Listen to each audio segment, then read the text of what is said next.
Hey everybody, welcome back to another episode. Today I've got this really cool old guitar here. I'm not exactly sure what I've got, but I believe it's a late 1960s Stratocaster with a few modifications. And today I want to take this guitar apart and take a look inside at the routes, the electronics, hopefully find some dates inside and try to authenticate this guitar.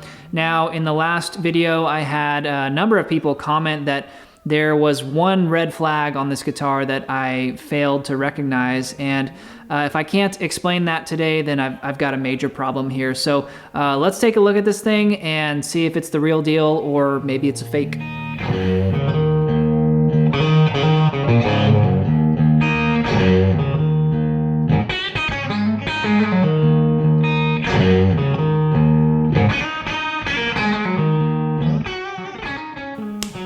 All right, I've already got the strings removed, and I want to start with taking the neck off the guitar and hopefully finding a stamp which will tell us when this guitar was manufactured.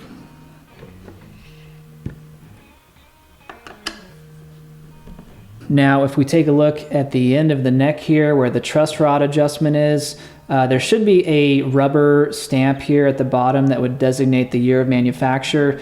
This is something Fender started doing in the early to mid 1960s. But unfortunately, I am not seeing any sign of a stamp there. This is not totally uncommon. I have seen some examples where the stamp has nearly totally faded away, so I'm not really concerned about that. Unfortunately, that is a really good way to date the guitar. But on the other side of the neck here, there are some more interesting details. So I've seen this symbol before. I'm not sure what that means. Maybe you guys know. And then it looks like a number 8 there, perhaps, in the middle. And then this is pretty unique. I've seen a number of different stamps they would use at the Fender factory. I'm not exactly sure what this one means. The most common stamps I've seen on the neck like this are factory refinish stamps, but they're usually pressed into the wood. And this is some kind of ink stamp.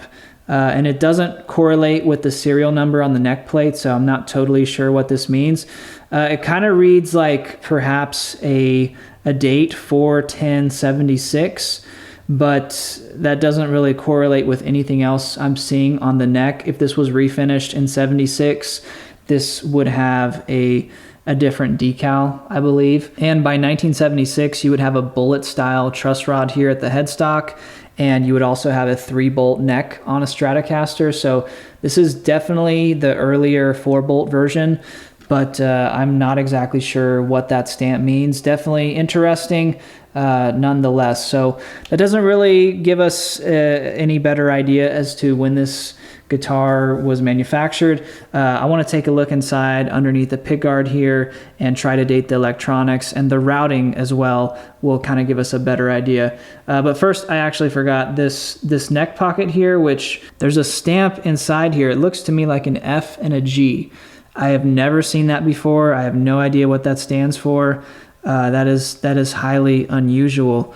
So who knows what that means? I mean, when you start getting into these guitars with different stamps like that and codes on the neck, usually to me that's a sign of a factory refinish, but I've not seen anything like this before. So I don't know. We've got some weird things going on, but let's take a look inside here and see what we find.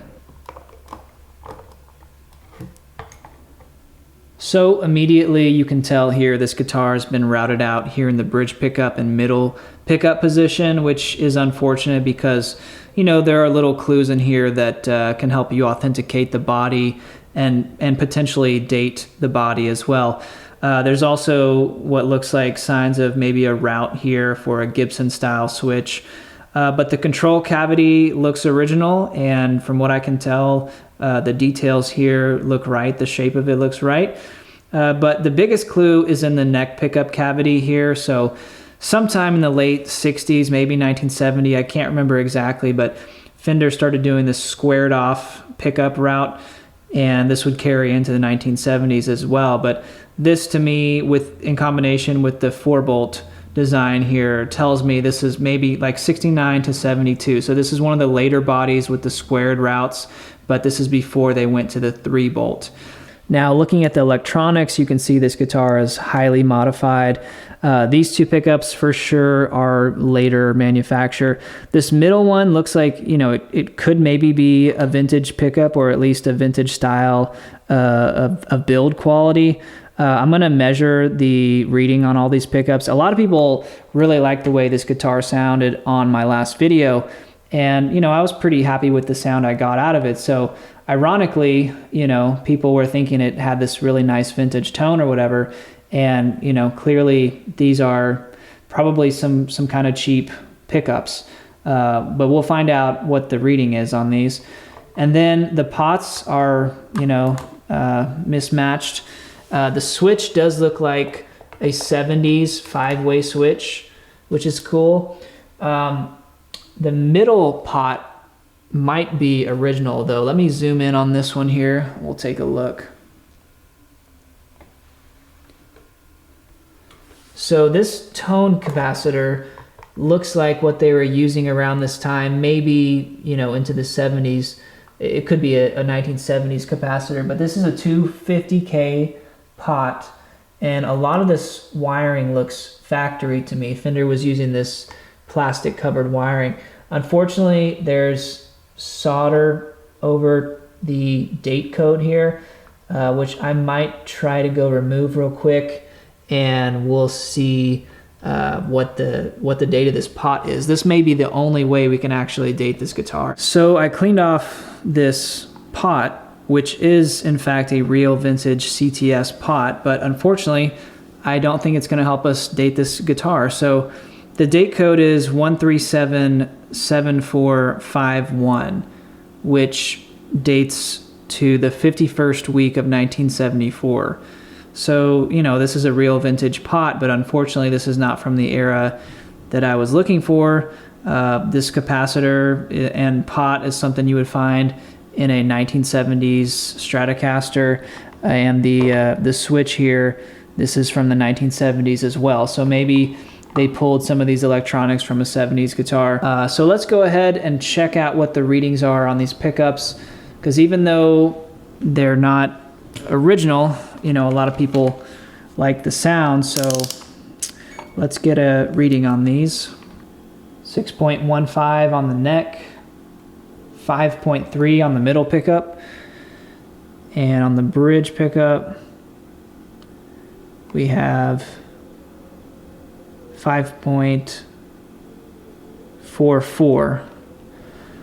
So, you know, everybody thought these sounded good. I thought they sounded good, and they have your standard kind of low output reading.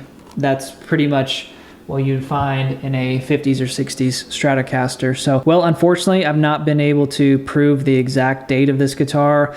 I think I have proved that this is a legitimate Fender body with some weird stamps going on, both on the neck and body. Unfortunately, no neck date there.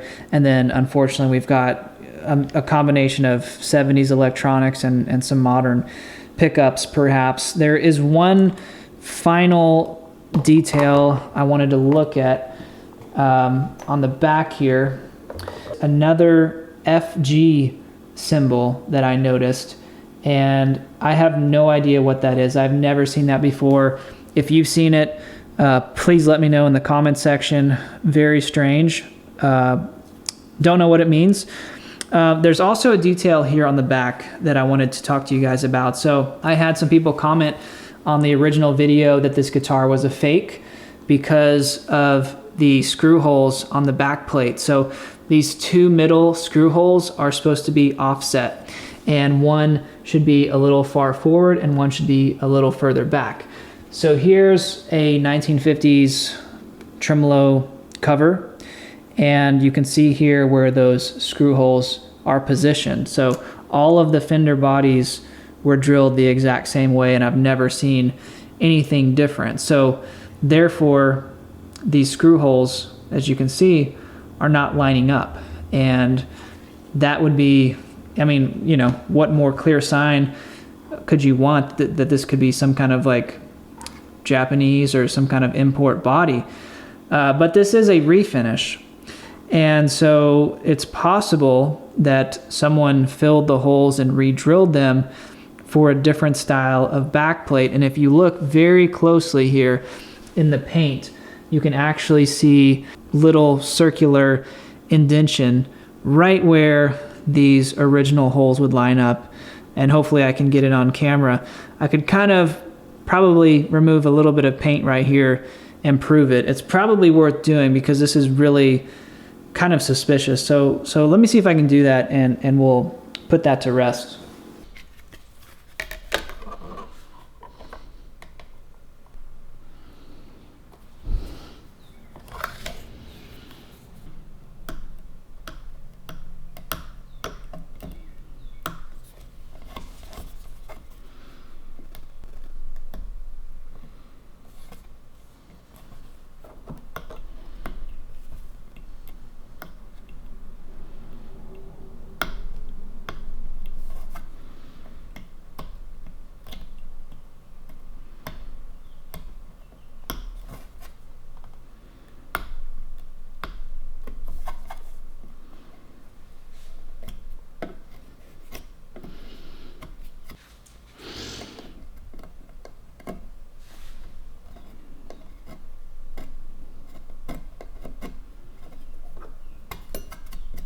All right, so there you have it. That's today's video, trying to authenticate this very much a player grade, modified, vintage Stratocaster. And I do believe it's a late 60s, early 70s Stratocaster. Of course, if you disagree and you saw something here that I didn't, then please let me know. But I think I have shown enough detail and proved that this is indeed a 4-bolt Strat from that era. But, you know, when you get into guitars that are highly modified like this and a lot of parts replaced, it can become impossible to exactly narrow down the date it was made. But I do believe it's real. And guys, if you want to drop a comment and let me know what you think, if there's anything I missed, I always appreciate reading you guys' comments, and it goes a long way to helping me continue to do what I do. So thank you guys. I'll see you in the next episode. All right.